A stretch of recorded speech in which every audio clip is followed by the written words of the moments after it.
Yo, what's going on, everybody, man? Welcome back to another episode of the First and Foremost podcast, where we don't only give you the spiel, we keep it real. What's going on, fellas? What's poppin'?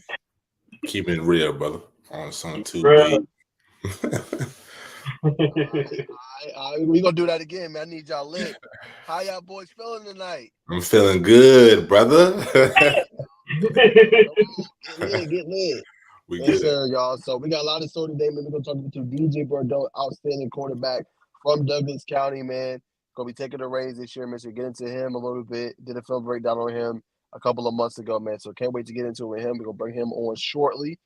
But I'm gonna start with y'all, man. What is the first and foremost? Let's start with Jerome tonight. What you got for us tonight, Jerome? First and foremost, as you might maybe able to tell, I just came from Florida. We all did. So I came from Florida. I was there for 2 days, and I'm looking kind of crispy right now. So that's first and foremost. But even more so, thank you guys so much, because we just hit 10,000. We couldn't do it without you guys. So thank you, appreciate that. Now to run these guys up. If you are following us on Twitter, follow these guys right next to me, right there. Do all that. Follow them, man, because you gotta get them to 10,000 as well. Get them there as fast as possible. So let's do it, baby. I love it, man. First and foremost today, man, just has to be we made it back. We made it back from Atlanta State first and foremost, because you know what I'm saying, we all know it was a long ride, long suicide ride, man. So that's my first and foremost. No doubt. We'll definitely keep that touch. So we seen some things, especially that gas station on the way back. I don't know what they were going on, but not about that. Woo. We see some stuff. My first and foremost, man, is the Denver Nuggets beating the Lakers 4-1. Jamal Murray hitting 2 game winners in the series. Yeah. My biggest first and foremost is, will LeBron hang it up? I know people talking about he's going to return and probably come back to LA. Will LeBron hang it up, or will he finish it out? And my bold prediction, including the first and foremost part 2, I'm gonna look at me crazy. I got baby MJ, right, upsetting the Denver Nuggets.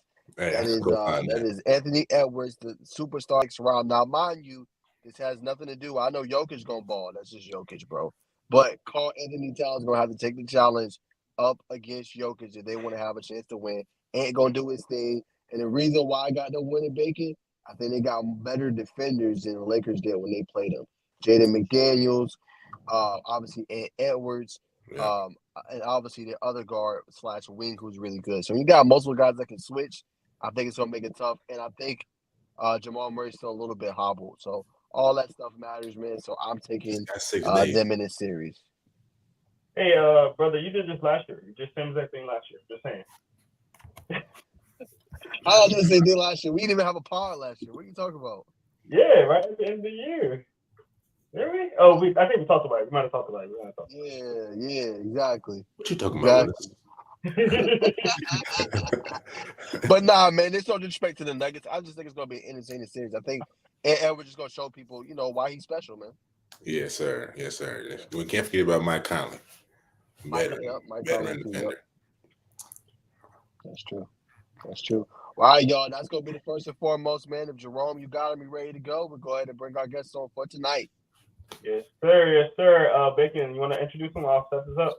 Hey, man, I can't take this this introduction. I got to give it to Naj, man. He's been more hands-on. Of course, I get my facts straight, but Naj is the man. We got more hands-on.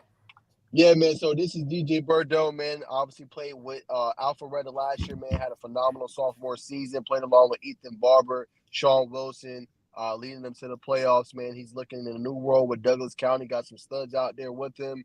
James Johnson, obviously Aaron Gregory, man. But it's a guy, man, he got a real good knack for the game, could throw the ball deep down the field real well, real good in the short intermediate, can buy time and extend plays. Really think he's next up. And obviously starting to see with the rating systems, getting it from obviously 2 for 7 on 3. So I think he's in store for a special year. And obviously Douglas County, he's one of the reasons why they're going to be in contender mode this upcoming year.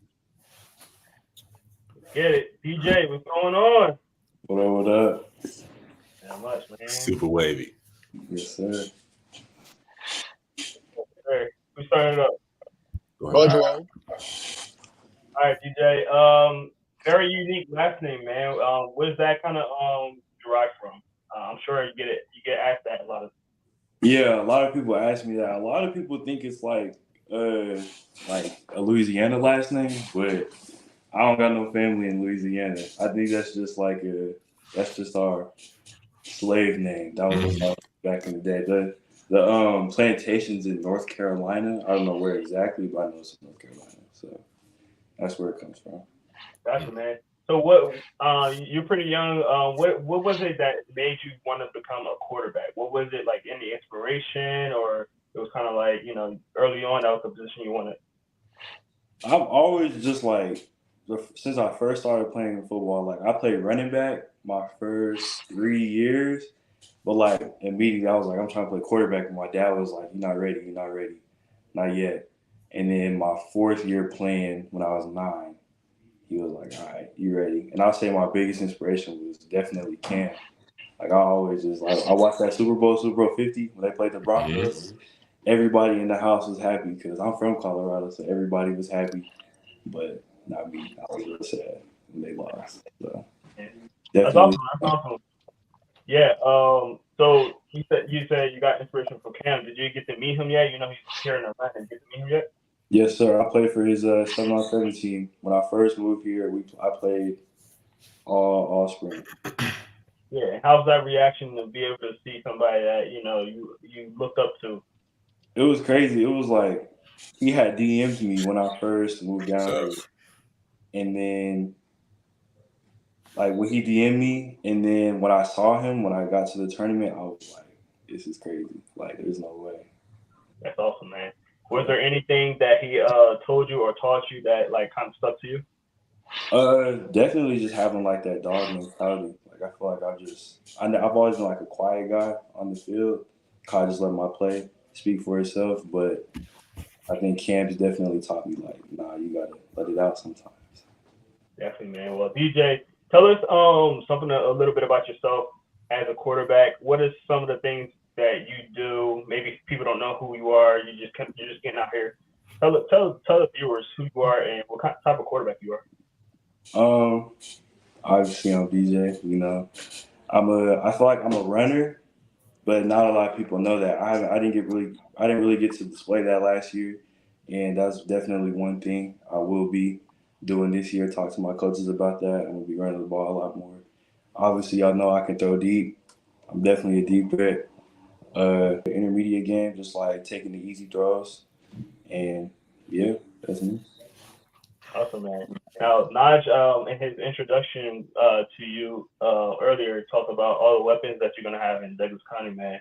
How excited are you being able to, throw to, a 5-star and Aaron Gregory, James, who I think he's a 3-star right now, but he's a really good player as well. How that feels to have that support around you? It's crazy, man. Like I've never had a receiver core like that. I've never had just cool people like that. Like, yeah, they got all those accolades, but they're also just cool people. So I've been putting in a lot of work with them this off season, and I'm excited, really excited. Definitely, man. So who was the first one to introduce themselves to you when you got to Douglas County?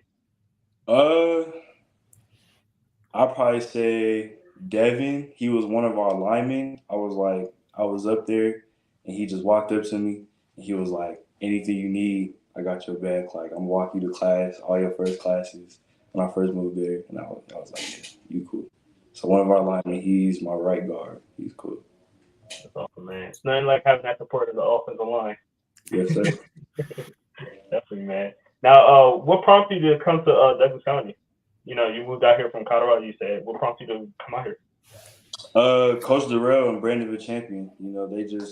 They made a path for me to get down here, and I appreciate Alpharetta. Like, Alpharetta was a really cool school. It was awesome. I had a lot of fun. Made some plays, got my name out, and I appreciate Coach Curvin and everybody up there. But just that relationship with Coach Darrell, and then also I played 7-on-7 with Aaron Gregory, and then I ended up just moving down to Douglasville. So it just all worked out. Nice. Go ahead, Bacon. Yeah, man. We talked about you gotta the old lineman, one of your old linemen that they messing with you hard. You know what I'm saying? Say you already knew AG. And you said James was cool. Just kind of you came from Colorado, Alfred, and now Douglas County. What kind of you do to kind of went over the locker room? Is kind of just be yourself and let the play do the talking, or do you kind of set the tone? What do you do? Oh, I'm most definitely just be myself and let my play do all the talking. I've never been a loud, obviously I put work in the weight room, but I've never been like a screamer in the weight room or yelling in the huddle. Like I'm always just I'm cool, calm, collected, let my play do the work. I don't ever celebrate or nothing. I just lay back. For sure, man.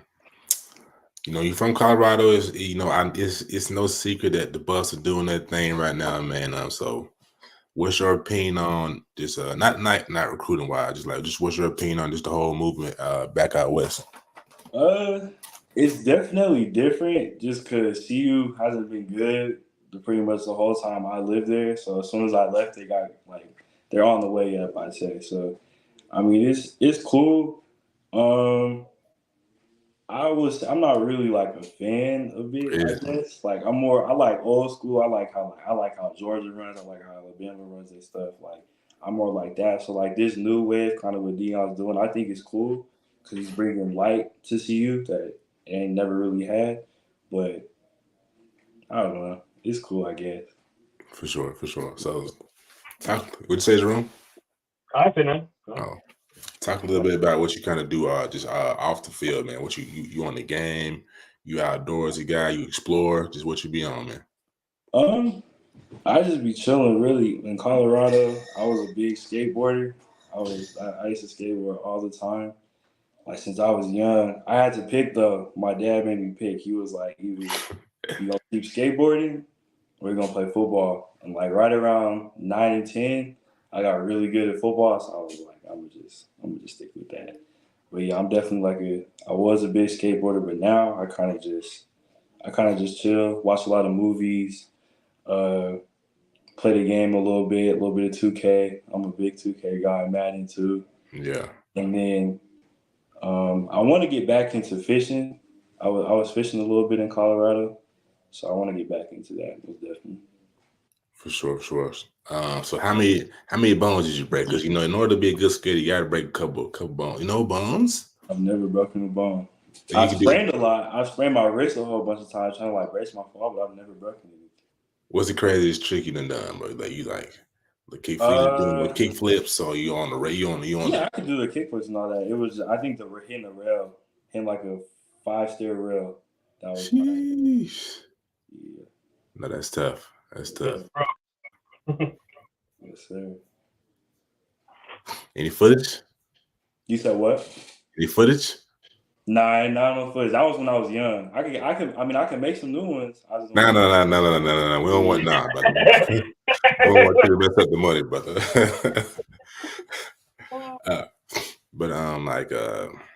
So you already talked about Cam. Just top 3 quarterbacks in the league right now, and who you think is going to win the NBA championship? Oh, well, I answered the second one first. NBA championship, Denver Nuggets, all the way. Let's go. Gotta go for the home. Oh yeah.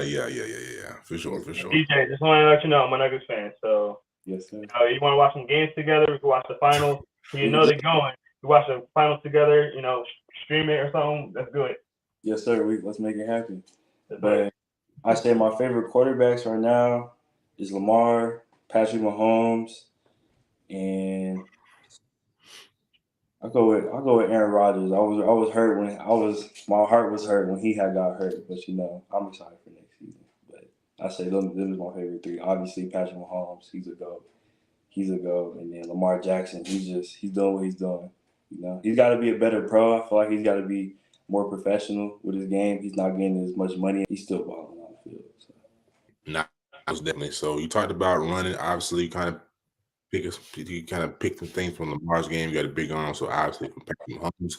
You brought up you want to work on the intermediate passes. So kind of what are you kind of doing to prepare yourself for those, little dink and dunks, little 10 outs or whatever this upcoming season? Definitely working on just reading defenses, like obviously just taking what they give me. And then I've been doing a lot of work with Ron Ville. That's my quarterback trainer.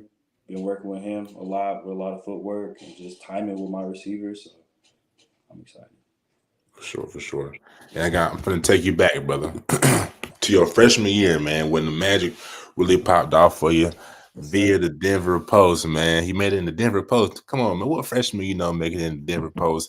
Coming in for his first, well, he didn't start the whole season. I don't think he got on the field the whole season. Coach made the switch, first playoff game in, I believe. So just kind of, were you nervous? It said you was a little timid, you was talking real low in the interview, but like just what was your mindset going into your first playoff game, first varsity start ever, I think?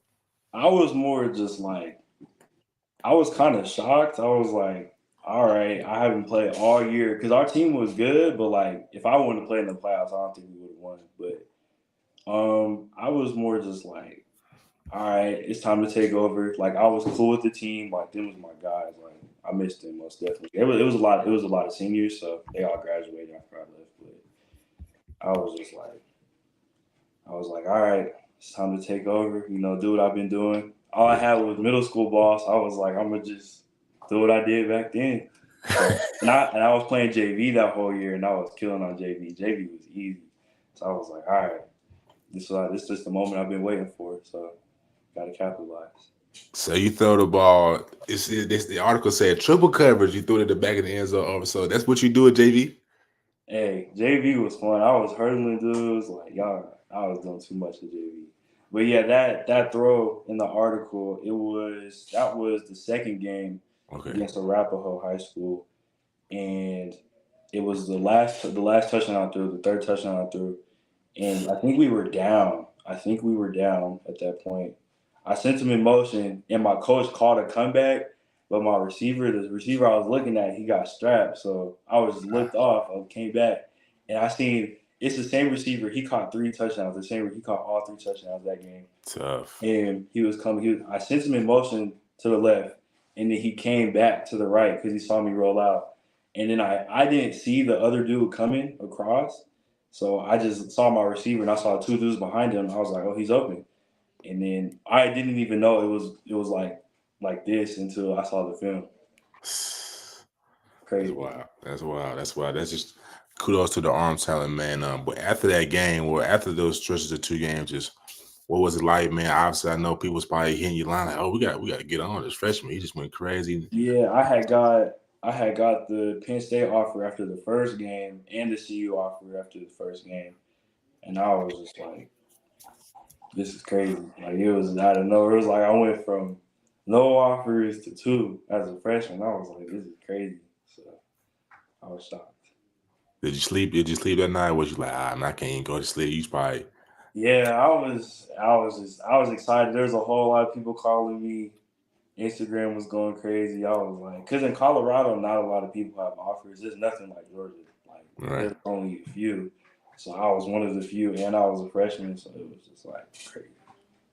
So to be the man, like you said, not a lot of kids get those type of offers in Colorado. To be the man in Colorado, why the move to Georgia?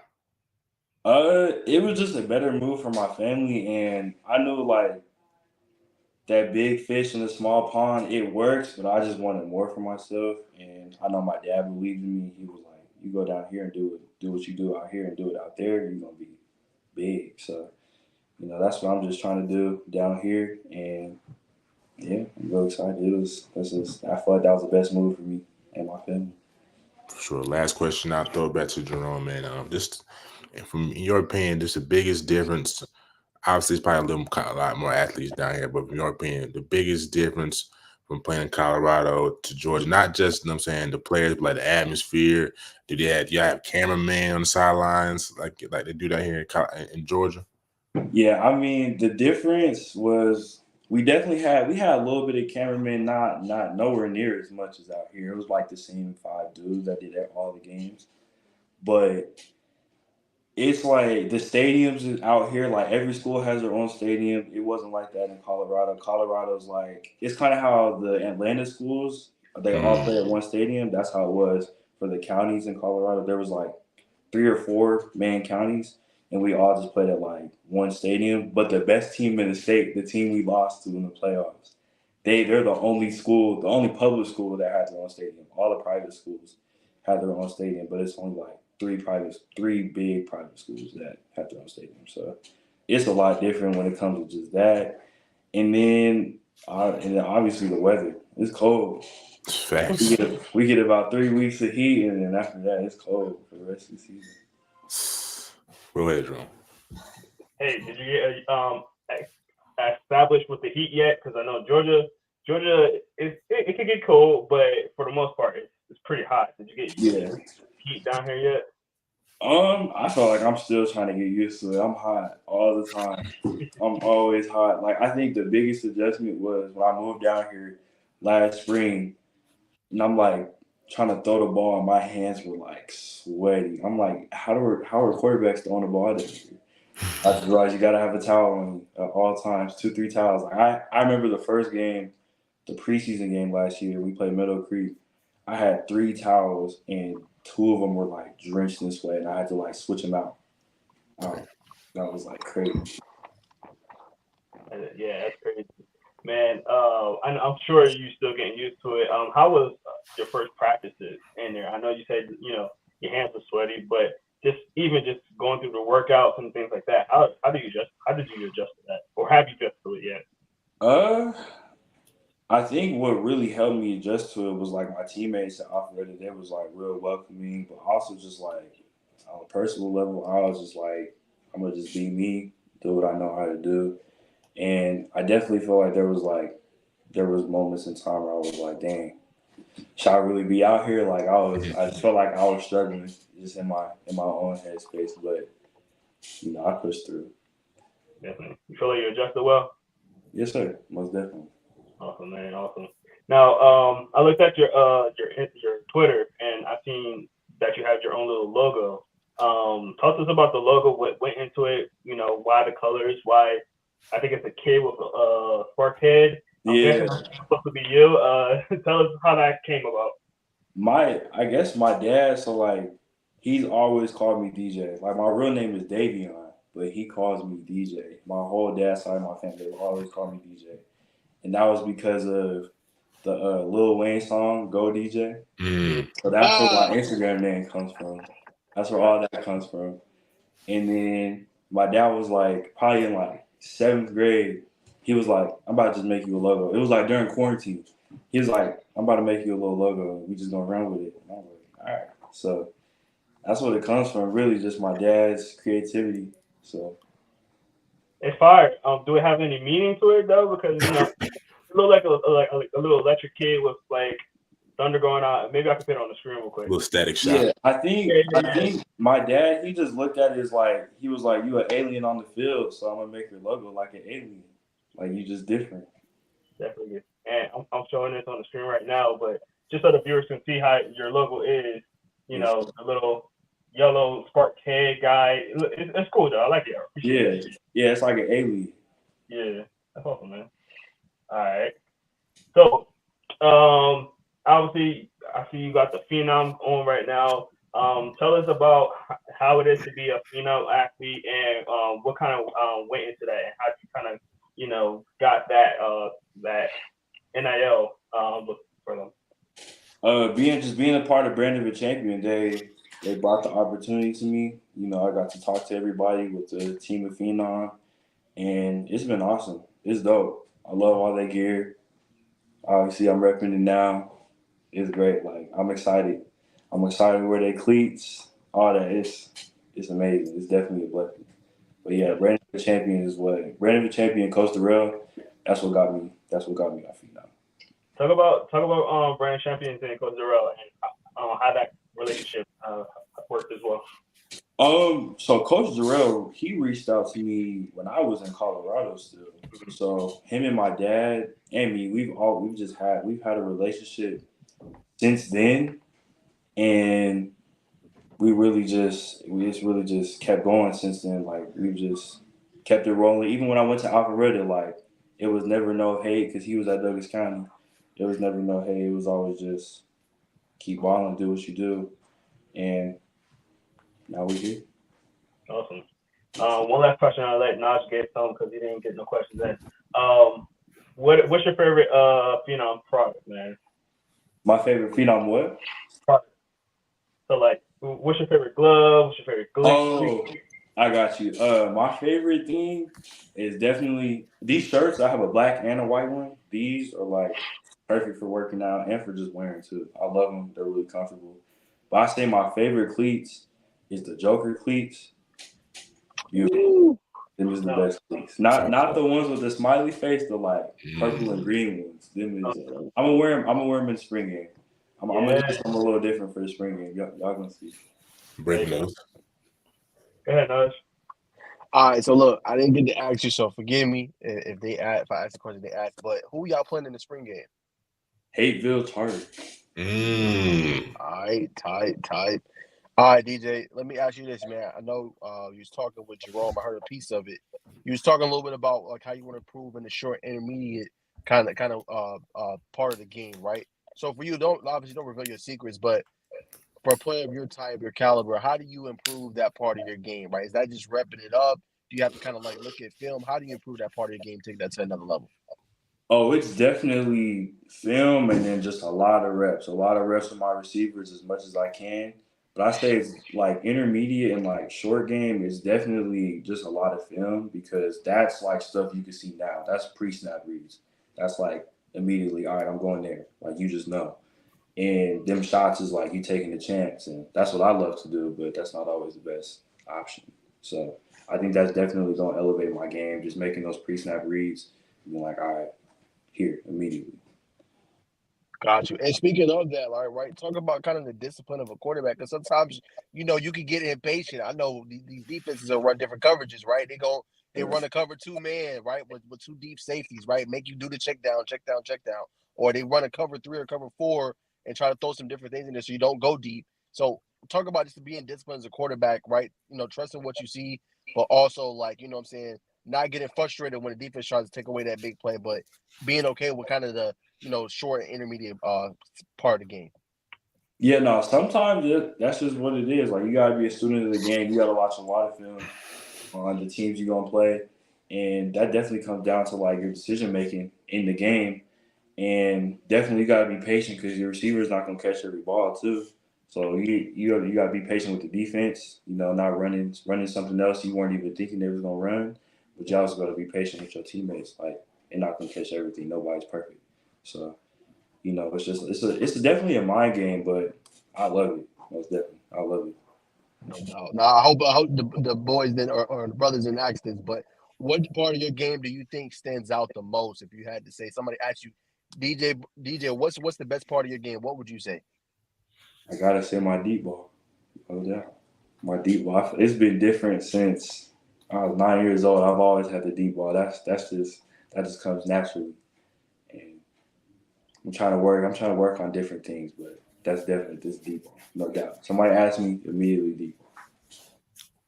Got you. All right, now let me ask you this, man. Obviously, we know Cam was your favorite player, right? We know Dak is kind of notorious for kind of doing the hip thrust, the hip action, right, in the game and stuff like that, right? How important though is doing stuff like that, just having that torque come up from your hips so it can help with your extra velocity when throwing the football? How important is that for quarterbacks? It's extremely important. That drill, see, I'm not even a Dak fan, but I know that drill is everything. It's very important, like with the deep ball, really even just really like the deep outs from the opposite hash or deep comebacks. You don't really think about it, but them is just like throwing the 50-yard bar. Like they're just as hard. So definitely It's very important. Got you.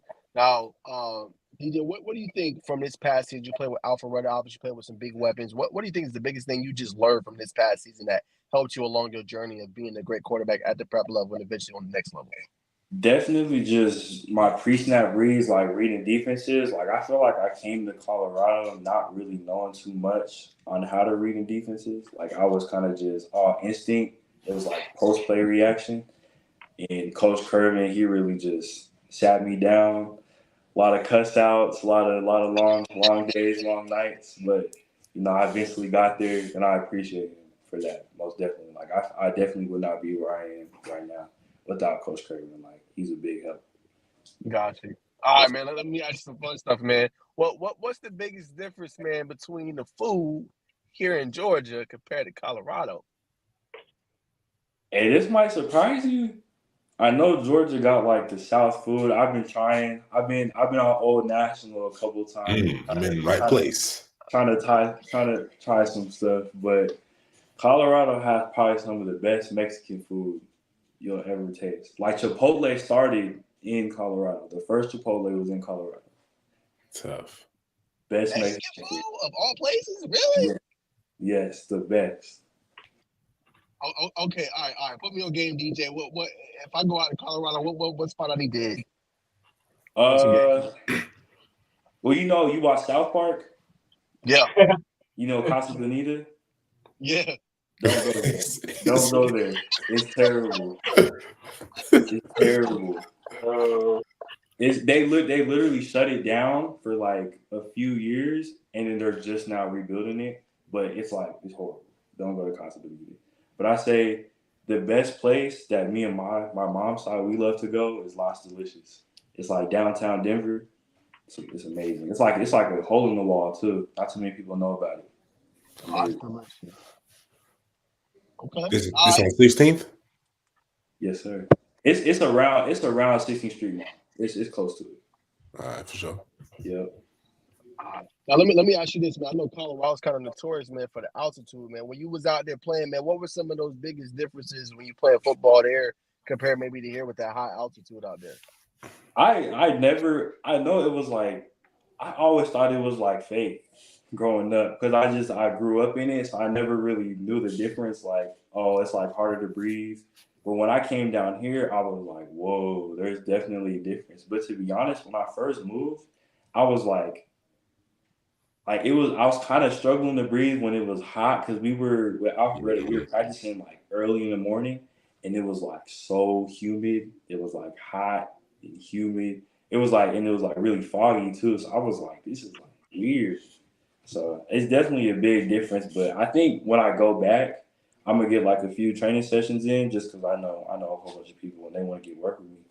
So I feel like I might feel the difference when I go back and be like, here it is. And now I see why people come here to train. But I definitely feel like I had a little advantage when I first came down here, but I think it's gone away now. No doubt. All right, man. Let me ask you this with Douglas County, right? What are some things you kind of want to accomplish this year with this team that got, obviously a lot of media is going to be on it. A lot of people are kind of putting you guys in that contender championship conversation. What's some goals you want to accomplish with this team this year? Obviously win state. I think that's the main goal. They won the region championship last year. They went as far as they could, but we're gonna go to state, no doubt. And I think we definitely need to. I think a big milestone for us that we're gonna have to really work for is that Buford game and that Carrollton game. Mm-hmm. Them is two real. It's gonna get real rocky with them. So I think we got the team to do it, no doubt. We got the team to do what we do. As a player, how excited are you for them type of games, man? I mean, iron sharpening iron, going up against top-rated teams, powerhouses. It's going to be there when it's said and done. Yeah, them is the best games. Them is the best stage. I love being on the big stage. Like that's when I'm from my freshman year. I was so excited to get on the varsity stage, like as a freshman, because I was the only freshman playing. I just knew, like, all right, this is a big stage. So now being on one of the best teams in the state, playing against the other best teams in the state, I just know that's just going to be live. No doubt. That's why I thought back to Jerome and Bacon. Gosh, dang, I just lost my train of thought. I had a good one for you. I'm gonna throw it to Jerome. When it, All right, DJ. I like to ask this question at the end. So obviously, we're gonna talk about you and your teammates. Obviously, you new to the team, so you're just getting started and getting used to everybody. Who is the most goofiest player on your team, man? Jordan Breeze Carter. He is Every the time. craziest dude I've ever met. Like it's so crazy. It's like in class, I have one class with him. He's like chill. Like you don't even know he's in there. Like he just be doing his work in the back, chilling. As soon as we step out the classroom in the hallways, just tripping. Like he's hilarious. He's I love Breeze. He's awesome. Yeah, I think my first interaction with him, he was so stoic, and then like later on, I see him just like being goofy. I'm like, what's happening? Yeah, we went to Auburn, and this dude literally took off his socks and his shoes and was walking on the field with just his feet out. And he was like, I just had to feel the earth. I can dig it. How's those practices with you and him, man?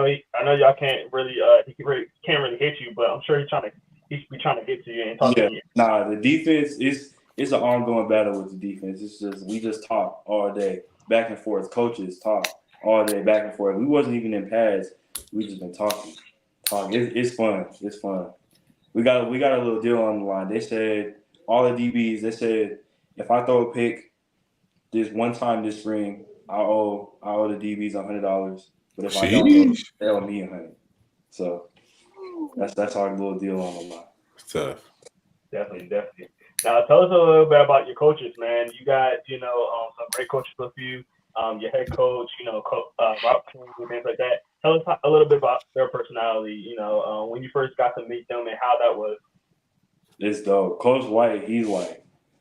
He's real old school with it, and he's loud. He's just one of them old school coaches, but he's real caring, and he's like he'll do anything for us, no doubt, anything. And he loves us, so love Coach White. He's awesome. And then Coach Quinn, offensive coordinator, he's dope. Really appreciate him. We've been getting a lot of work in just on the board, and obviously going over plays and stuff. We just recently did that the other day, and we're doing a lot of good things. And then the defensive coaches, just all defensive coaches. It's all love, but it's definitely a battle. It's gonna be a battle every day. We talk every day. I'm so excited for spring. I'm just like, that's all we've been talking about. They just be like, wait till spring. They was like, who's coming for you? It's like Breeze. It's like they talk. Breeze don't even talk like that. They talk more for Breeze. They just be like, Breeze coming. You ain't gonna have no time. It's fun though. They be getting riled up. Yes, sir. All right. So who would be the one player? I'll let you go. Right after this. What would be the one player that you would say is the biggest hothead? Like not off the field, but like on the field, like just getting riled up, getting intense. Who's that one guy? I want to say Breeze again, but I'm still new. I haven't gone to see like everybody in the game setting, but I have to say Solo, our other D tackle. Yeah, Russell, like he's one of those that's like if you wanted to get into a fight with somebody, you gonna call Solo and he gonna come do it. Like he's down for whatever. Like it don't matter. He's never scared at any moment. There you go. All right, Nigel, I'll let you go. yeah, quick one. I'll throw it back to you. Who was the toughest opponent or toughest player you faced in your career? Ooh, opponent was Milton. That was probably the hardest game I ever played. And then player, Sammy Brown. And that was my first game. That was like he was a problem. I didn't really realize how good he was until like I played against him. I was like, yeah, he's a monster. Go ahead, Jerome. Some good answers. Yeah, recover. Aaron Gregory a lot with inside the hashes. I wanted to know, I starting to really get to understand who he is as a person. He's a really humble kid, but he's very goofy as well.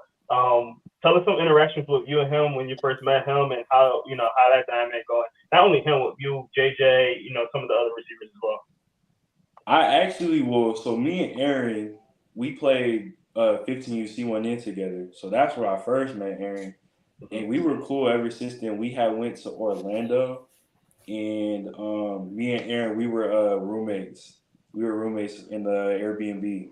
So that's where I really got to meet Aaron. He's cool. He's like, you wouldn't think he's that funny. Like, he's hilarious. He's cool. But he's real humble, no doubt. Good dude. Most definitely. And then James is like, he's just James. That's James Johnson. That's how everybody looks at him. Like, that's just James. He's cool though. He's mad cool. He's not no cocky dude. He's pretty quiet. In a lot of settings. He's pretty quiet, but that's what I was gonna ask, because he always seems very quiet and stoic, like focused. He's always like that. Yeah, no, he's more just focused on his craft, Right. He's trying to go to college, that's all it is. He's just like, I'm here because I gotta be here.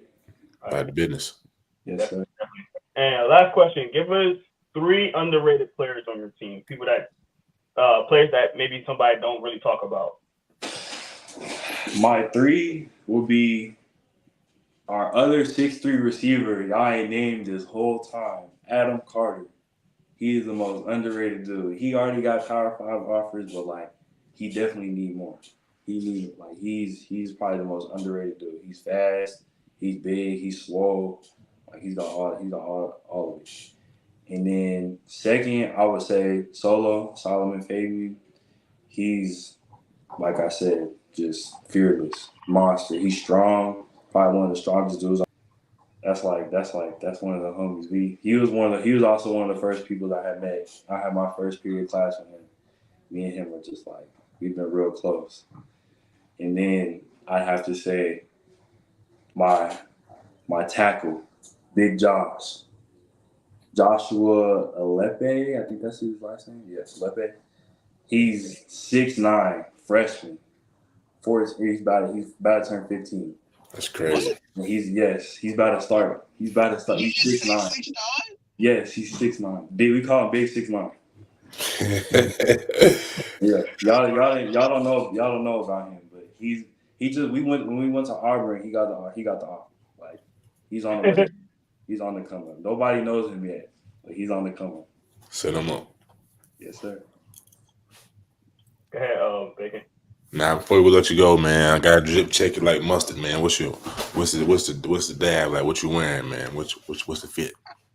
Right now? Oh, I'm talking about when you stepping. What's your style like, man? I say I like to wear I like to wear stuff like Hellstar. I like to wear Spider, stuff like that. But I also like to dress up.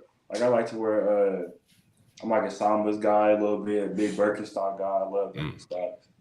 And I feel like I definitely have a different style coming from Colorado. I've been trying to switch it up since moving down here, but it was definitely different. I wore a lot of Lululemon. I'm a big Lululemon fan, especially coming from Colorado. That's everybody wears. So I'm definitely one of those guys. But I don't know. I wear a lot of workout clothes, but I definitely could dress up if I need to. I dress for the occasion, I say. Well said, brother, man. So last thing, but I'll let you slide. You gonna choose the Birkenstocks over the Crocs any day of the week? Yeah.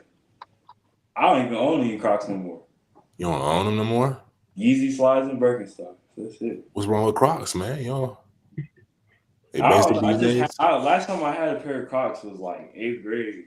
Yeah. That's tough. For sure. That I rock mine, man. I rock like that J's, man. Yes, you do. But that's all I see. DJ, wear Yeezy slides every day. Yeah, that's my running back, Kiki. I wear them every day. I love my Yeezy slides. It's all about the comfort, man. You know what I'm saying? They can have all that dab down. When I get to be 40, my feet still work good. I get the last laugh. But man, that's all I got for you, my man. Appreciate your time, brother. Yes, sir. I appreciate you guys. Thank you for having me. Go ahead, Nash. You want to wrap it up now? Yeah, I'll wrap it up. Hey, I was gonna say, man, love what you're doing, DJ. Man, obviously, I got to do that film breakdown months ago, man, and really enjoy doing it. Appreciate the love always that you show us on here on the pod, man, and keep the style, man. I know Lululemon, they don't really know about it out here, man, but keep that unique style, man, and be yourself, man. Put your For boys sure. on game. Nothing wrong with being a little different, my brother. Trying Every to be time. adults, be different, bro, and then also be yourself, bro. But keep doing your thing, man, and we appreciate you coming on and. Go Tigers, man. Yes, sir. Thank you, guys. Thank you. I appreciate it. Yes, sir. All right, guys. There goes DJ, man. Hope y'all enjoyed the interview. What's your quick thoughts, man, before we move on? Man, great kid, bro. Super poised, well spoken, man. He broke down a lot of things. We asked him a lot of different questions about his move to his play style, even down to what he wears and his style. So, well, I like him, man. I mean, obviously this film speaks for itself. When you get to talk to the kid, you really get to see him and peel the layers back. But smooth. Yeah, definitely. He, young guy, but a lot of maturity behind him. Able to, talk about, his early success and not being, too caught up in the lights. Sometimes when you get up to that level so early, you can really get, starstruck or, get nervous around, some of the bigger guys. He said half his team out there in Colorado was seniors. So that could be intimidating. You're being around all seniors all the time, and you have to. You're the leader of them. You got to tell them what to do in the huddle, and maybe that first time in the huddle they're looking at you like, who are you talking to like that?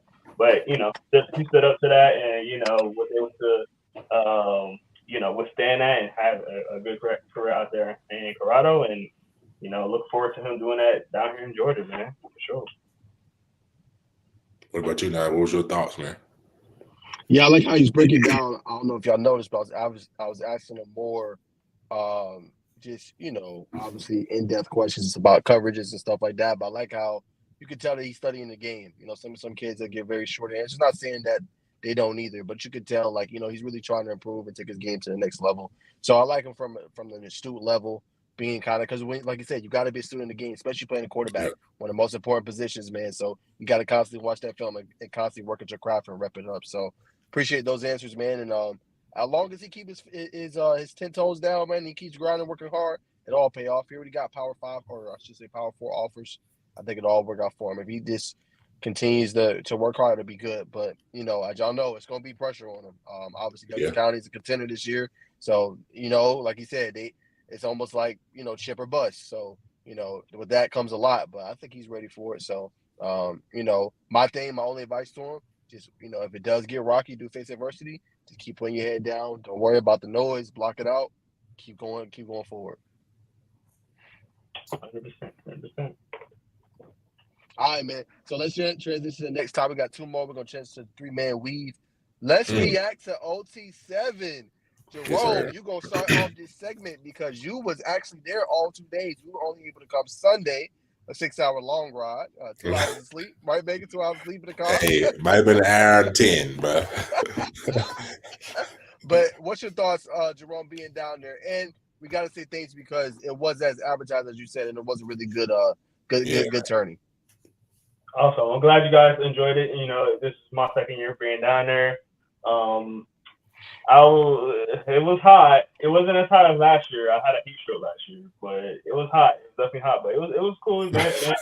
Why you laugh like that? Still recovering, man. Literally still recovering. But it's always a good time to go down there, Orlando, see the top players around the country, all come to one spot. Got to interview a lot of them. Just dropped the Jamie French interview. A top receiver in the country this year. So make sure you go check that out. But it was definitely fun, man. Being able to see the competition level, see all the different types of teams. That team Low Pro is a juggernaut. They did finally lost a game, which is only, but it didn't matter because it was only pool play game. They wound up winning the whole championship. So that's a tough team, man. They're a very organized team. You can tell they practice together. They have some really good schemes that the coaches put up together, man. A very underrated team, man. And I wish they all played together in high school. Could that be something to talk about right there? But they're, obviously they're a team to beat out there. We got 2 more tournaments. We got, one next week, well, this weekend rather, and then the total championship, which we're definitely going to. So good fun. A lot of content. I was looking at all our content. I'm like, I don't even know where to start off with. Like, I had so much content. I didn't even know where to start. So I'm probably gonna be pumping out content for the next 5 months. just OT7, but yeah, great event. Got to meet some big names. Got to interview Ryan Clark, which is pretty cool. Got that on all the social media as well if you want to watch that. But yeah, man, great stuff. Have fun out there. A little crispy right now, looking a little dark, but still look good. Yeah. So you definitely got a little glaze on you, bro. And Low Pro is actually top 5 per pylon. Top five out of 25 teams. So definitely shout out to them. Like you said. Oh no, Tyler, appreciate you being on, man. Appreciate you, my man. This man Jerome, bro. Here you go with the do this. Yeah, I know. I learned. Do this. Bacon, do this. Look, he think he finna do something, bro. We know it's you, bro. It's not me. Look, we know it's you. Hey, Bacon, we've been wondering. It's been Jerome, bro.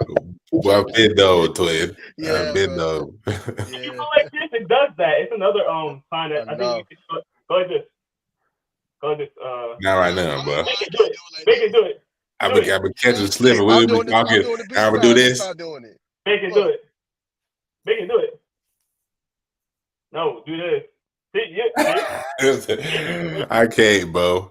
It's just he has a MacBook. That's why. He has a MacBook. It does have a MacBook. I figured it out. It's not me. I'm telling you. It's a MacBook. See? No way. Hey. I'm still not 100% sold. I was on a Zoom call with somebody and they did that. I was like, wait, how do you do that? And they was like, yeah, MacBook. It just automatically does it when you do this. Star. Yeah. I make it rain. It takes a minute to register, but it comes in. Yeah, that's tough. We have solved the mission. Y'all was blaming me. This is crazy, bro. But I want to. What's your reactions to OT7, man? Your first time down there, first year. Again, we all drove a long way, but I want to know your experience driving down here, how it went. Tell the viewers how was it for you guys? Well, we embarked on our journey around 11 p.m. Of course, prom was that Saturday. I had prom shoes. I think Naj had something going on as well. So by the time I got on the couch to try to give me a little nap, it was probably had an hour. And I couldn't sleep for 30 minutes. Obviously, it's 9. So I woke up at 8. So I'm not tired. So I just got up and just got ready. And it was a pretty good ride. I started to get sleepy around 2. We got some coffee. And by the grace of God, we made it down there. We ain't gonna talk too much because we got it documented. We'll put it out to the people, let them see. So stay tuned for the vlog. And then on the way back, where were we at, bro? We stopped at this gas station. Oh man, we were right outside of we might have been 5 miles from Houston County, man. It was that Circle K, bro. Off the chain. Somebody was talking about shooting some ish up. They had a lot going on, bro. They had a lot going on. There was a lot of cats. It was 5 cats in a trash can. I was like, hey, where the hell are we at? It was so much going on, bro. It was like, bro, I said, and then I was at the pump, Jerome. So then, usually the pump, it's going to click when it's full. So the thing clicks, the gas not even full. I said, what the hell going on? So I had to go back and put more money into it to make sure that it was got full. I was like, what's this gas station got going on? All the time, I'm asleep. Because I hear the lady. I was like, what type of gas is this man done pulled into? Well, you know what I'm saying? The gas, bro. Just trying to get us going, bro. Just running on low. We made it back though. It was hectic, but what do you think about the tournament itself, though? Tournament itself, like you said, bro, as advertised, probably a little better, man. The production value, overtime is production value, basketball, football, whatever else they do is second to none on the grassroots level, amateur level. Phenomenal.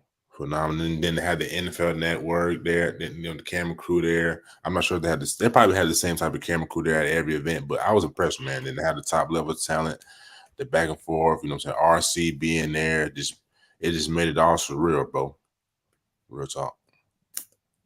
I had this. My bad. I say I've been to a lot of a few big events. You know what I'm saying? Since being hands on with the media thing now, and it's up there, bro. It's up there. We're gonna go to EYBL this weekend. I think that's gonna be probably like 10x, maybe not with the same production, but I say it's definitely right up there with the top events. Yeah, I just say I agree with Bacon. From production value, they do an awesome job. Definitely, if you're a young journalist and you want to network, that's the place to be.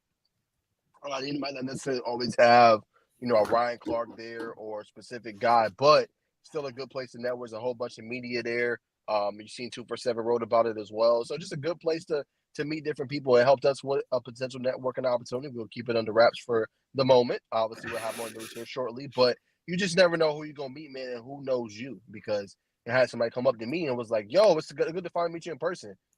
I didn't even know who it was. You just never know. You just never know. So just do your thing. And any journalist, I would say, like, it's tough to start, man. You're not gonna make a lot of money. We're still in that same category now, but just keep grinding, keep going. And events, man, are real big. Just be open-minded, talk to people, talk to stuff, and then eventually, man, when people start seeing you repeatedly, they're gonna be like, oh, okay, you're so and so, and then, hey, man, I like your work. Hey, I'm gonna line you up with this person. You just don't know if that's gonna lead to a job opportunity or a sponsorship opportunity or somebody to help your brand out itself. So that was my biggest takeaway from OT7.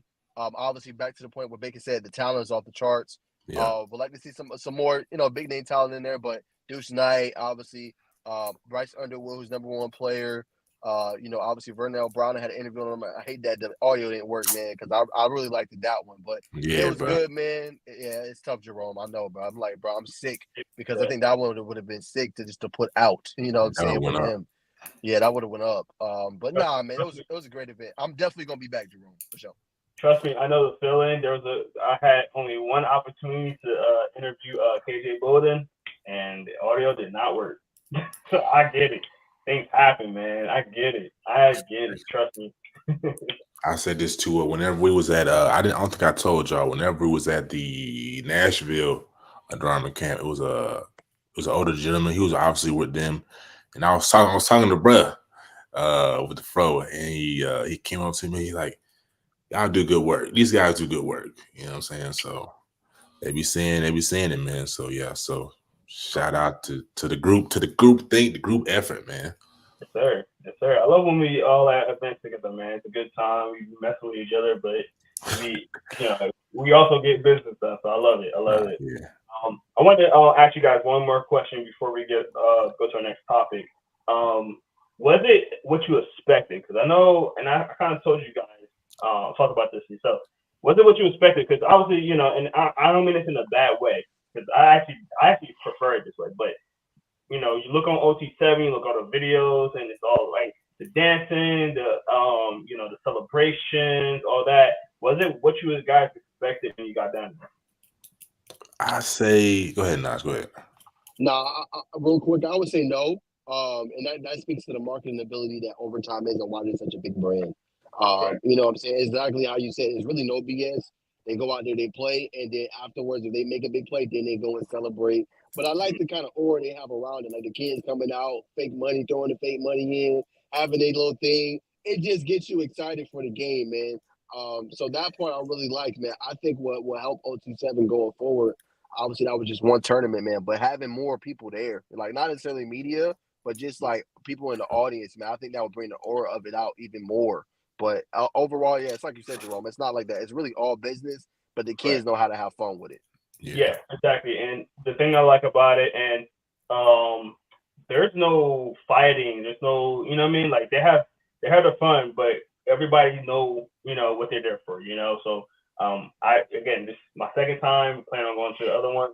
I never seen anybody get in fights or anything like that. It's literally just straight business. They had their celebrations. Nobody get upset about them. It just goes on, and the guys shake each other's hand at the end, and they're cordial with each other. Talking things like that. Opposite teams. Yeah. So, I love that. I think that it's a cool, calm environment. There will be a lot more people after the tournament, the championship. Trust me. There's a lot more on there. Yo, what's up, Dorian? Sorry. Dorian, what's up, Dorian? Yeah. How you doing, man? Appreciate you being on. Hey, hold on. Hey, Dorian, since you tuning in, hold on. Let me get the light in. Hey, man, since you tuning in, man. Hey, man, come hop on the pod, man. Man. What's going on, Tap Dorian? in, brother. Plug the pod. Tap into the pod, man.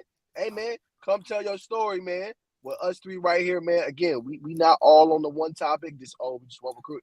Man, come tell your story. Come tell us about how your life was playing football, man. And come speak your piece, man. This is we almost consider this the players' lounge, man. It's a place the players can come on, have a good time, chill back, and we can get some laughs in, man, and you can tell your story, man. So think about that. And if you're interested, hit us on the DM at Najee Woke, at Bacon Network, at Inside the Hatches. If you're interested, man, we would love to have you on, man, with your special talent and what you do on the football field. And you know why? Because we don't just tell you to spill. We keep it real, brother. Every time. Bro. We're getting there. Yeah. It's smoothing on up, man. We were at this for a little while now, man. Yes, sir. Final reactions, Bacon? Honestly, yes and no. I kind of figured they wanted this, just people running around and going crazy. I knew it was going to be like, business in the front, party in the back. But I honestly thought it was going to be like more like different teams on different fields. Just being in the AAU scene, this being my first ever 7-on-7 that I've been to. I thought it should be like more teams and more fields, but I kind of like the one field thing though. So they used to be like that. It was like that last year. They decided to make it one field. I think that's because of the NFL Network thing. So I actually me and Lamar was talking about that. It was like we kind of like this better. It just the one spot, capture what you can there. Just not chaos everywhere, and you trying to run this to this spot, trying to get some film in this spot, and I kind of feel like when you do that, you kind of neglect some teams too. So I like how when you have it in one spot. Now it does make the day longer. Saturday was long, bro. Like y'all didn't get to do the Saturday. Saturday was a 12-hour thing. Thank God. That's a long day, bro. We're gonna do it again the next day. It was crazy, but I enjoyed it. I liked it.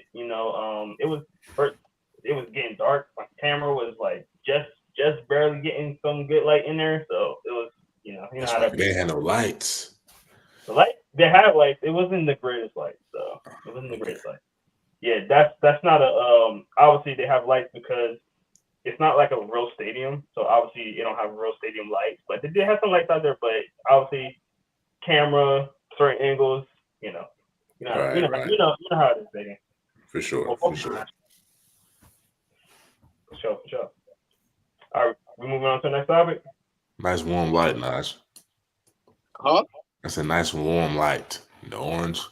Appreciate it. Hey, it is what it is. Look like you in a sauna or something. Hey, you gotta do what you gotta do, man. Hey, it might be like that one day. It might catch me. I might be on the thing. Might be in the sauna. Nah, no cap. Or in the pool. You never know. Don't want to see you in the pool during the podcast, bro. What's wrong with that? They're giving them a different feel. I be in the pool anyway, chilling. I got his shirt off. Next topic. Oh man. All right, man. So last topic for obviously the football segment. Latest commitments, man. Obviously we have Montrez Walker committing to Colorado, Hayden Bradley committing to Ole Miss. Those are the latest. What's your thoughts to those? Love it. Love the. I mean, I'm saying y'all. It's no secret right now. I'm on the bus band. I mean, I ain't gonna say on the bus bandwagon because I've been with Prime them boys since they were down there in Jackson, man. Go Tigers, and now go Buffs. But Montrez is a real physical linebacker, man. We got to see sideline to sideline, especially on a collegiate level, a lot more speed. He's kind of like a bruiser, man. I would say I always go higher when I do comps, but like Bobby Wagner type of vibe, you know what I'm saying? Maybe a little bigger. But yeah, so definitely gonna be a bruiser. I don't know too much about the other brother, but Ole Miss is on the rise. I like what Lane Kiffin is doing out there. Getting a little buzz. We got to see if Lane can pull through. I don't think so. He just hasn't done it. When I say pull through, I mean like getting top 8, getting that CFB playoff. But he's got some interesting things going on in Wooey Chop Suey. I think that's how you say it. No. That's Arkansas. Hotty Toddy. Sorry. Go ahead, Jerome. What's going on? Yeah, I like it. I like it for the Bucks for sure, man. Obviously there've been a lot of transfers coming out of there. So I'm glad that they got a win. You know, it seemed like they was getting a lot of losses, and they got a little win with getting a big time recruit right there. We covered him a couple of times, so I think he's a good player to be out there. Obviously they're still kind of gonna need to rebuild in a sense a little bit with, obviously the transfer portals it's back open. So, there's a lot of players that just recently announced they're going in transfer. They're gonna see a couple of transfer portal players go. Obviously I think they will get a couple of transfer portal guys, but very interesting to see what they do, man. And I hope they do well because last year, obviously they came in with a lot of transfers as well. It wasn't a lot of continuity. They had a smaller D line and offensive line that doesn't really always translate well. So, if they could get some bigger guys to come in and, make sure Shador keep up his success. Obviously as of right now, he's considered the first overall pick in the draft.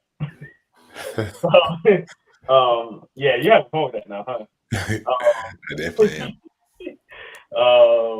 But yeah, he's as of right now, he's considered the first overall pick in the draft. So, in order for that to come to fruition, he's gonna have to stay upright. So hopefully they can build out that offensive line. I know they start to a little bit already. But yeah, getting a big time player like Monte would be great. I hope I keep this same energy when everything is going on. When everything's got that glitz and glam, go out there in Colorado, we're looking real good. Hope I keep this same energy because I'm gonna keep mine. When did you become a Colorado fan? What you mean, brother?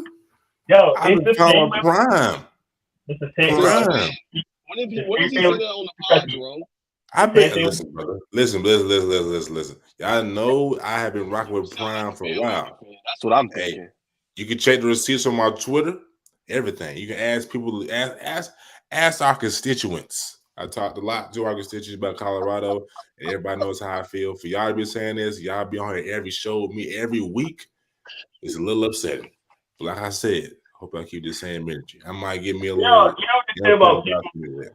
You know how they say about people that try to defend themselves, so they try to use like big words. Oh, but this is me. This is me, G. I can define them for you. My dictionary ain't too far from it. Hey, bro, Bacon think he's slick and stuff. He think y'all believe that I have been on Colorado. I've been on Jackson since day one. I'm finna kill your point for the audience. Hey, bro, are you still a Kentucky fan? Listen, brother, I told you. Kentucky, Arkansas. Cal, you're Arkansas. Cal is Kentucky, bro. Okay, Cal is Kentucky. You're proving our point, fam. And you're proving our point. Listen, bro. Because Kentucky is not the same Kentucky, bro. A Colorado fan. It don't matter. You stay true to the team. You know how clogged my team has been trash. I'm still a Bengals fan. I'm still a Falcons fan. Don't get it twisted, bro. Oh, you sure? Yes, bro. Still a little worried, pimp. Still a little worried. Hey, man, how y'all handle y'all fan relationships? Just because I have a couple entanglements with my teams, man. That's just how we rocking over here, bro. That's not a true fan though. The entanglements, man. You're supposed to be loyal down true. I'm sticking with. I know we in a new era now. There's no loyalty no more. But you got to stay true and down to your team, dog. I've been loyal to the coach. I follow Coach Prime from Jackson because I would like to see. I was liking to see the HBU scene rise where we can get HBCU on the same level of Power 5. But obviously it didn't work out. He jumped ship to the Colorado, took his son, got Trav with him. Got a lot of magic going on, you know what I'm saying? So I'm riding with him. Then Coach Cal going to Arkansas, taking Boogie Flan and Carter Knox, you know what I'm saying, with him over there. So, you know what I'm saying? Hey. So when Coach Prime leave, you going too, huh? When Coach Prime gone, I'm gone, bro. Keep it a stack. But I'm a Falcons fan, Hawks fan through and through. Come here to high water, man. That's one thing I've been.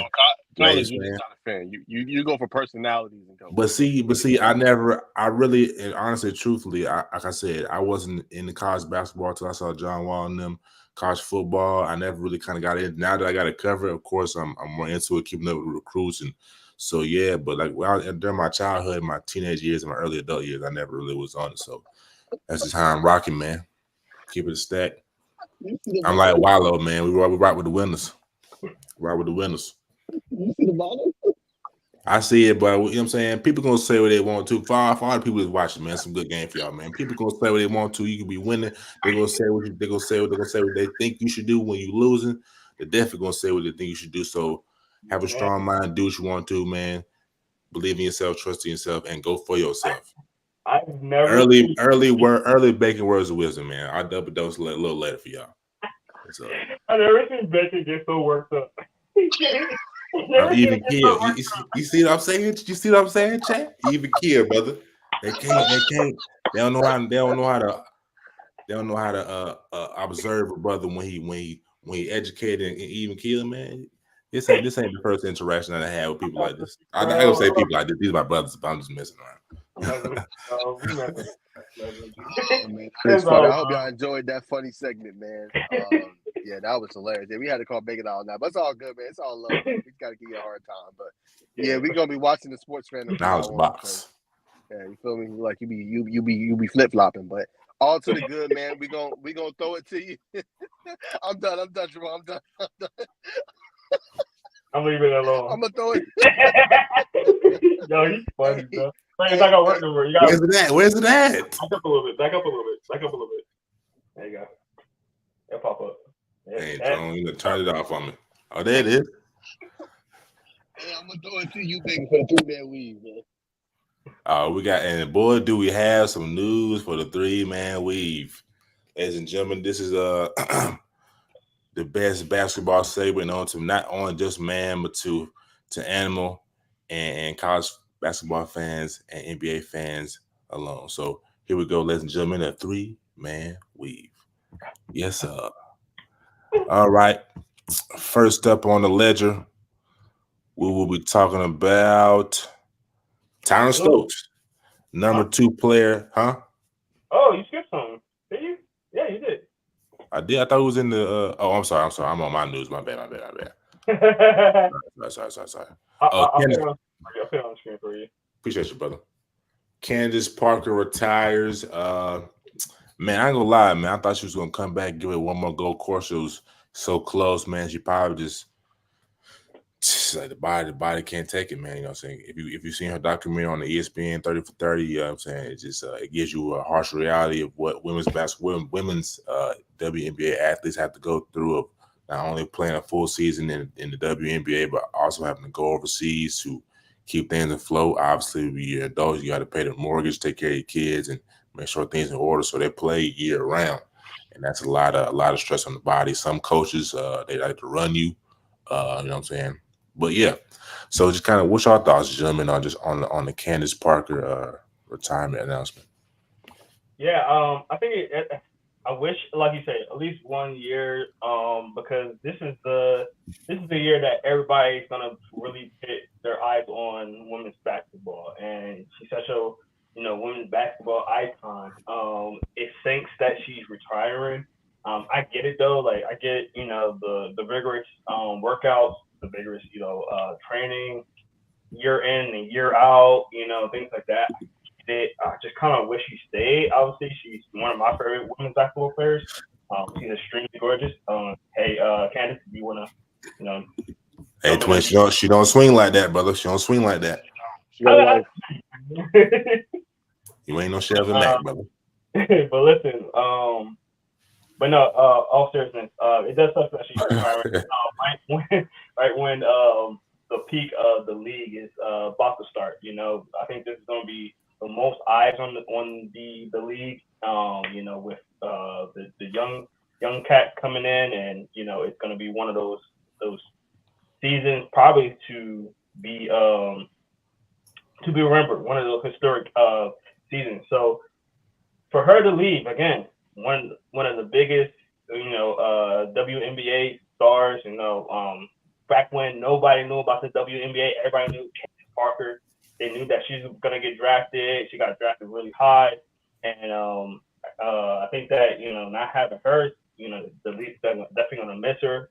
But hey, I'm happy for her. I think she's gonna be able to do what she wants to do, and they not have to go through this rigorous, traveling and training and all that. So yeah, well, she'll still be traveling because she probably probably pick up some media.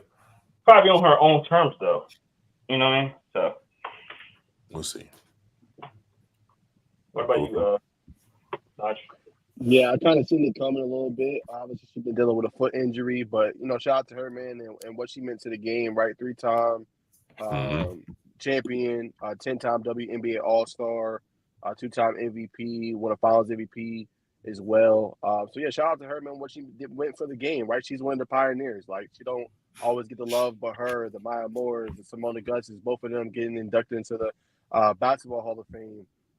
Then you go back to Diana Taurasi, Lisa Leslie. Like, they engineered the game, right? It wasn't at the level it's about to be now, which, as Jerome, to his point, says kind of sucks because you want to see her play when the heighten of the whole thing is about to happen. But she was great for the game. Went to Tennessee, played for 16 years, but she's older, y'all. She's 38 years old. She's real good with the media. She got a good role with Turner Sports and helping them out. So that does definitely kind of suck. But I think it's great for her. I know she signed a 1-year deal back in February with them, but I mean, as you guys can see, nothing but accolades about her. Man, career. long list, bro. She's gonna be a future Hall of Famer, and shout out to her, man. Shout out to the future legend, man, and what she meant to the women's basketball game. And we can't ignore this first player in WNBA history to win a championship on 3 different teams, man. I don't know what not much needs to be said, man. The long resume says it all.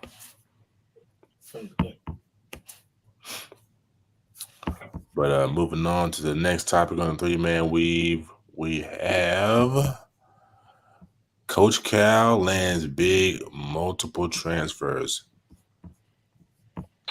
We just talked about him, obviously. Simona Cyril, who formerly of Kentucky, would end up going to Georgia. We've seen that recently, but obviously the two that you just said, Boogie Fland and obviously Carter Knox. So that's big, obviously, because that means Coach Cal, right?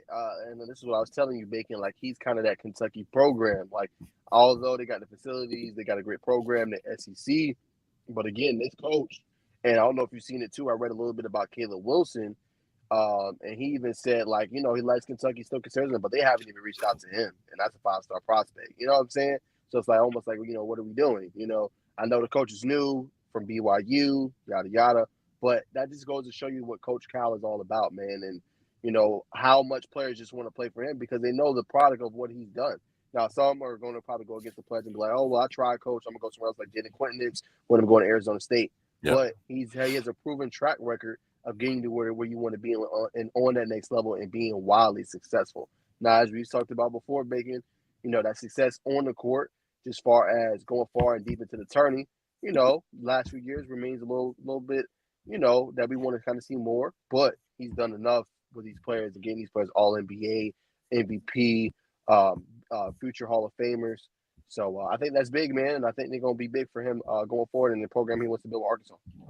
For sure, and to Coach Perry, not Coach Perry, to Coach Pope's defense, not really defense, but just stating the facts, he does have the number 3 transfer class. The only whole one only hold one recruit that Coach Cal, a part of the old regime, Travis Perry, Mr. Basketball 4-star. He's the only lone returning original commit. So shout out to him. I mean, obviously he's from there. It's probably a lifelong childhood dream to play for that team. But shout out to Coach Pope for getting the transfers in from the transfer portal. That's getting it done. Of course, he needs to reach out to Caleb, but he is moving the needle in the right direction.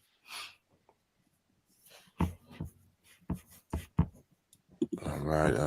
Then we have. Here we go. The segment we've all been waiting for. Breaking news. All right. So Tyron Stokes, number 2 player in class 2026, revealed Saturday at the EYBL session in Memphis. And guess what? Kentucky is still an option for him. It's still Kentucky, he said. It's still the top of the top. So obviously they've been reaching out to Tyron Stokes, number 2 player in the class, prolific prep teammate to AJ DeBonsa. So I think he is concrete. I think we could possibly see a commit from Mr. Stokes to BBN. Not going to Kentucky. Not going to Kentucky. You think it's cap? You think it's a cap line? No, I don't think it's a cap line. I think he still has interest in it. I don't think he's capping on that. I don't see him committing there. Yeah, I don't think so. Yeah, I just don't think so. But maybe the interest is like, I'm still gonna check him out, see what's popping. But now, it's still Kentucky though. I mean, Coach Kyle left, but it's still a historic program. The fanfare is there. If he goes there, he'll be the poster boy. And of course, he'll bring some people with him, but he'll be the poster boy of that program, especially being number 2 in the class of 2026. But that remains to be seen, man. We'll get to see Tyron this weekend, EYBL, man. Super stoked, definitely a player I want to see. Now I got to see him at the my goodness. Battle in the Peach. Battle of the Peach, man. Shout out to Coach. Shout out to Coach Mark and Double Trouble and the guys, man, for putting on an amazing showcase. Up next on the ledger, number 3, class 2025, I believe, De'Aaron Peterson has reopened his recruitment due to some programs in his top 8, having head coaching changes, Kentucky, Arkansas, Michigan. So he said his recruitment is back 100% open. It's going to be interesting to see where he goes. What's his top 8 was Kentucky, Arkansas, Michigan. I think UNC was on that list. But that's on the list. And LeBaron Filon, we just seen, if you've been paying attention to college basketball, he just committed to the home team, Alabama. I believe they got the number 2 recruiting class. It's got Nas Cunningham, Aiden Sherrill, Darian Reed, Augusta native, and Aiden Sherrill, a teammate, prolific prep. So they already got that connection. So Alabama's, man, be having a Final Four appearance, man. They could find themselves back in the same predicament next year, man, and possibly could win it all with this type of talent. No doubt about it. And they got, I think, 2 roster spots still open. So I know they still recruiting. And I think Grant Nelson's coming back as well, Bacon. Yep, that is a fact. Yes, and let's see. You already brought it up. How do you say his name? Santos Cyril, yeah. We kind of talked about it. Yep. Sorry. Georgia. Top 18 recruiting class for Georgia. Also, senior Justin Hill, who was at Georgia last year, has transferred to Wichita State. Averaged 9 points. And let's see. And I think Dakota LaFew, I can't remember where he's coming from. He's from the MAAC. First team MAAC. He averaged 17 points and 3 assists. Where's he coming from? I do not remember. But so Georgia's looking pretty good, man. It's definitely like they're built for the future. What's his name? Mr. Wilkins is already committed.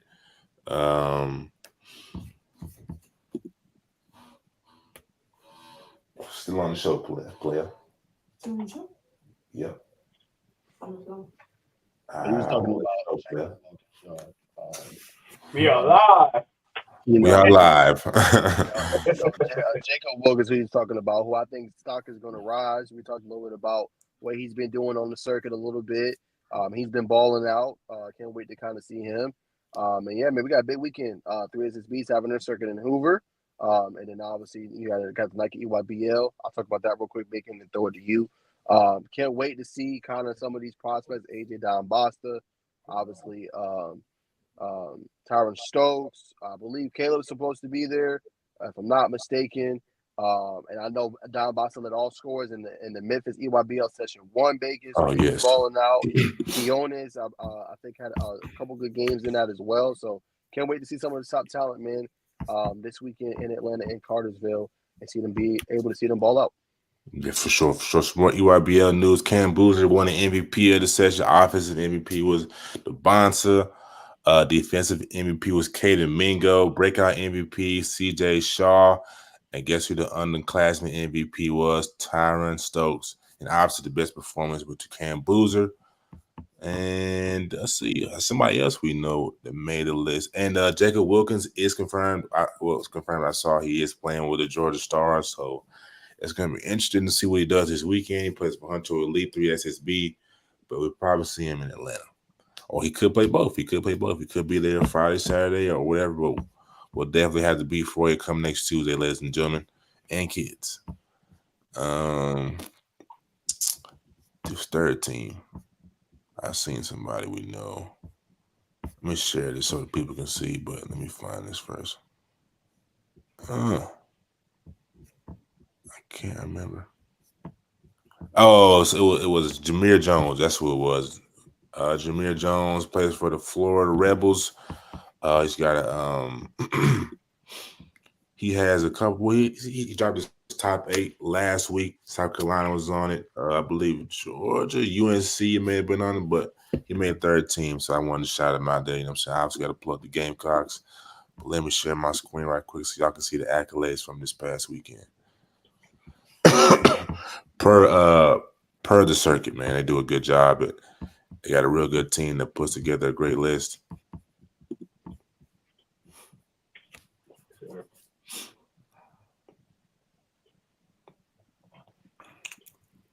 There we go. So, I mean, it's no secret if you've been paying attention that the Night Riders with Cam Boozer, they're trying to go back to back. They've won it. They won it as a 16, 17, 15U, 16U. They tried to do it again this year for 17U. They're well on their way. It's going to be interesting. I think some of the top team, Team Thad, I think they're not going to be as good this year. I know I have better knowledge this weekend when I get a seed for myself, put my eyes on it. But last year, Team Thad was a big competitor. Who else was a big team? Let me see what we got on this list. Maybe it'll jog my memory. The Soldiers. Well, Oakland Soldiers were solid this year. They're probably going to be a top team. Vegas Elite. They had Tyron Stokes last year. The Family, I think, is a top team this year. The Wrens, they're always a team, a force to be reckoned with. They had Dylan Harper last year. Team Why Not? I've heard a lot about. They've got some heat coming up. That's a team Jared McCain played for, and Dusty, who's at Gonzaga, I believe. But now I'm gonna spin it to you, man. What are you most intrigued about learning from the EYBL session, and any players, teams you kind of want to learn more about? Yeah, Night Riders. I think we've seen them a little bit at Tip Off Classic last year. I want to see what they're about. Vegas Elite also. Seeing some of their players.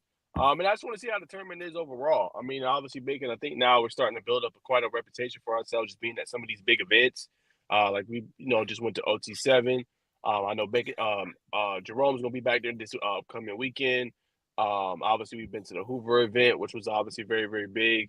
We've been into the 7-on-7. So I just want to see, I mean, our first real big basketball event. Obviously, we went to Battle in the Peach too, which was a big one. But that was with teams as far as high school. So I'm just excited to see some of this top talent across the country just get to play each other, man, and really build the rapport and the relationship with some of these kids early on.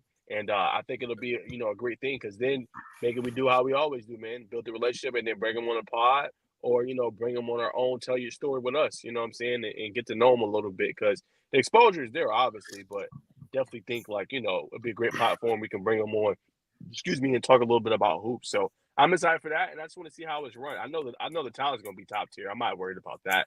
But I just want to see how it's run and, really, is it as advertised, which it probably is, but it's something different seeing it on TV and it being in person. Most definitely, man. As you can see there at the bottom, Saleem London of the Georgia Stars and Jacob Wilkins, they made an honorable mentions list. So shout out to them, man. Like I said, that's probably another telltale that Mr. Wilkins will probably be on the EYBL circuit more than we think he will be. I also got to share for our Georgia Tech news, for our Georgia Tech Plus, Naj.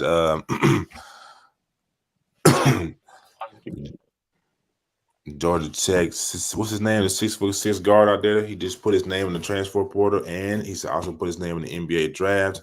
But he is considering returning to Georgia Tech, though. Number 13, Miles Kelly. Yes, sir. He is put his name in the draft, but he is keeping Tech in mind about returning. So we'll definitely have to see what he does there. Will be interesting to see. There's a lot of hoop news, a lot of football news going on. But we're gonna keep y'all tuned into the beat, ladies and gentlemen, for sure that. I like that. For sure that. I'll steal that one from you. Hey, man. I ain't got a copyright or nothing like that. Nah, that's just a little street term, man. Can't copyright that from the streets. Hey, never mind. I'm not gonna get into that. Go ahead. We got where we at next? Well, obviously we just said Jones will be at OT7, and Naj probably gonna be at EYBL the whole weekend. I'm gonna go. It's very likely that I'm gonna hit EYBL. I'm still up in the air. If I'm gonna hit EYBL first, I'm gonna hit 3SB first. But the plan is to hit Hoover and Lake Point this weekend in Cartersville, because you know what I'm saying, got to nurture relationships and got to see what's on the. What'd you say, brother? Hoover trip is this weekend? No. It's 3 SSBs and it's down there in not really Hoover, but in the Birmingham area. Oh, got you. I think it is the Hoover area. You talking about the 7-on-7? Central play. Sorry, the tournament. Yeah, that's in July, Jerome. Yeah, July. Okay, I gotta keep writing it down. Keep forgetting. But that's where we're gonna be, ladies and gentlemen. So that being said, we're gonna hop into the words of wisdom. I guess since I brought it in, I will go first. Go ahead, Jerome. Go ahead. Dedication. It goes a long way, man. When you dedicate to something, stick to it. There's gonna be roadblocks. There's gonna be, a lot of no's. There's gonna be a lot of, negative thoughts in it. But you stay dedicated to what you want, what you like, what you're passionate about, what you're good at.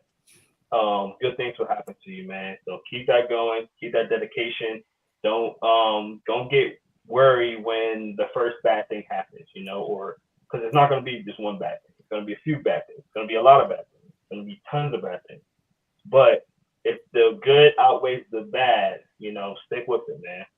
Because you're gonna see the fruit. Even if it look like something's going good and that goes bad, stick with it. Because you never know, man. You never know who's watching. You never know what's going on. Sorry if you hear the dogs in the background, but definitely stay the course, man. Stay the course. Jerome got them killers out there. But my words of wisdom are just gonna be kind of be a little bit combination of advices, whatever it is for you, and your diet of what you're eating. Eating junk, you're gonna get junk, and the gut is the mind. So, you know what I'm saying, trying to clean up what you eat if possible. You know what I'm saying? I know it costs to eat healthy, but you'll think yourself in the long run. But main thing on advice is, you know what I'm saying, obviously everything in moderation, just don't overdo it.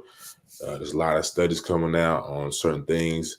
Yakita Awakening is a good person to look at. 19 Keys had a real good podcast on it. If you know who that is, they're on EYL, Earn Leisure. They break that down more thoroughly than I'm willing to go into right now.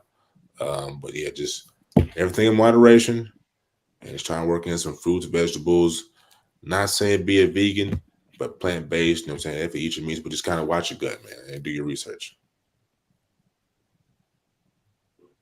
Yeah, I would say on that, just stay active as well. That was the biggest point. Stay active and try to find something that you can stay kind of committed to. I know that's tough. Everybody got busy schedules, but it's really all in the mind, man. Mental capacity is everything. Mental mindset is, because if you're in your mind, you're like, man, I don't want to do that, you ain't gonna do it. So strengthen the mind. On to Bacon's point, you can do whatever. My big takeaway or my big words of wisdom, man. This week, I would just say, man, don't question it, man. Sometimes God will throw you different signals and cut certain people out of your life, and then you go back and look, and you be like, man, this person's still doing that, or this person hasn't even advanced from what they said they was gonna do.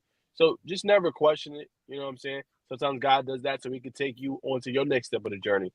And also, and to my next point, sometimes, man, you gotta leave people behind in the journey, man. Whether that's a loved one, whether that's a parent.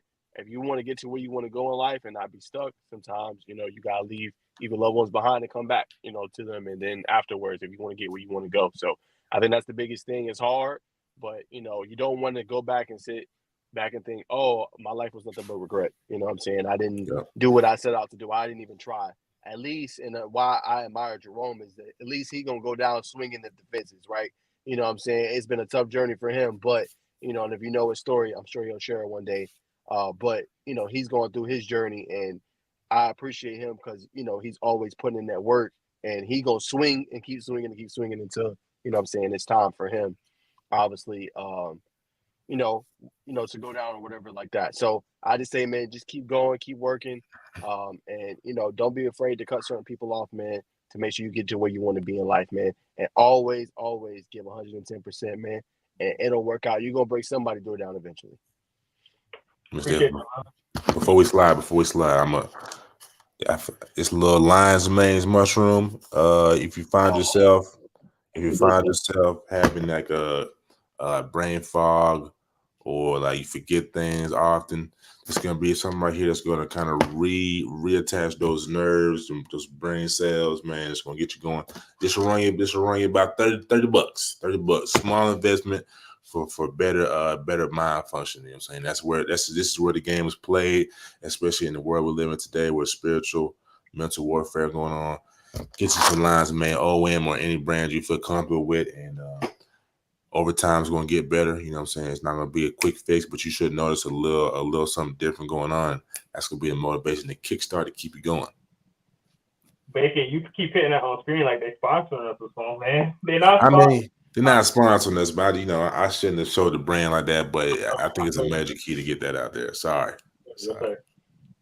How long you been using that? I've been using this now. That's like my second bottle. So probably it's a 60-month supply, 60 day. Probably I'd say maybe like 3 or 4, maybe like 5 months. It's a big change for you, man. You noticing a big difference? For sure. Like I was watching a podcast today, and it brings back like memories you think you've forgotten about, and I've been like thinking like, dang, I remember that. I haven't had that memory in a while. So, but yeah, like my focus, I retain things, but of course I still forget stuff. Like I couldn't even remember whatever we was talking about earlier as we speak. But yeah, I've definitely it's definitely been an improvement for sure. And I only can get in the pill, but like people cook with it. But yeah. All right. They're gonna do it for us today, guys.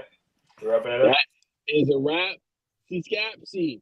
If you guys don't know what that is. It's a wrap. Scapsy, man. I'm gonna throw it to Jerome to close us out. But I hope y'all appreciate the show, man. As you guys know, it's not just a show where we're born. We have the laughs. We bring the personalities that you guys see, great personalities. We like to have fun, man. So stay tuned, man. Next week we're gonna be reacting, obviously, to OT7 with Jerome, Nike EYBL, and also 3SSB with me and Bacon. And we'll have the ladies there, and I'm sure another great guest on the podcast. But I'll throw Jerome for the last words. Yeah, thank you guys for checking us out, man. As always, make sure that you like, subscribe on all our YouTube channels. Find all that right here. It's very similar names, so make sure you find that. If you can't find that, definitely DM us. I need to put a QR code or something like that on the screen, so I'll eventually do that. But appreciate you guys getting on, man. Appreciate all our listeners. We got plenty of people on YouTube. I hate that they don't combine the numbers because I can't tell, but it's a lot on I'm sorry, not YouTube, Instagram. We got about 100 on combined on here viewers. So we really do appreciate each and every one of you guys. Again, make sure you guys follow these guys on Twitter. I want them to get 10,000 by the end of the year. So big feat, but that's what I want. I don't care. All my followers, go follow them. But it's a great. I love this podcast. I love my brothers right here, man, doing some great stuff. We do a lot of collaborative work and going to some of the same events. So it'd be fun. So definitely check out these boys' content. We got some great content going out. A lot of OT7 stuff right now. So definitely check that out. Bacon got some great basketball stuff coming up, so make sure you check that out as well. I'm sure Nad got a couple of. I think you had an interview yesterday, right? Yeah. So Nad had an interview yesterday. So lit up. So stay tapped in. Check that out for sure. We first and foremost, man. We love this podcast. We love each and every one of you guys. So let's keep it popping, man. Special shout out to DJ for getting on with us, man. Yeah. Great host. Appreciate everything he's doing, and good luck to him and his future with Douglas County, man. Yes, but I'm gonna wrap it up, man. This is the first and foremost podcast. Not only where we keep it. Sorry. Okay. I thought it was doing all right. No, I gotta teach y'all how to do it. Y'all gotta let it go through the kinks. Show, okay? You been learn a little bit, Jerome. We gotta teach you, my brother. This is the first and foremost podcast where we not only give you the spill, we keep it real. Yeah. Every time. Every time.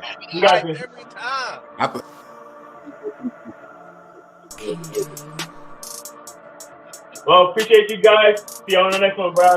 Peace. There you go.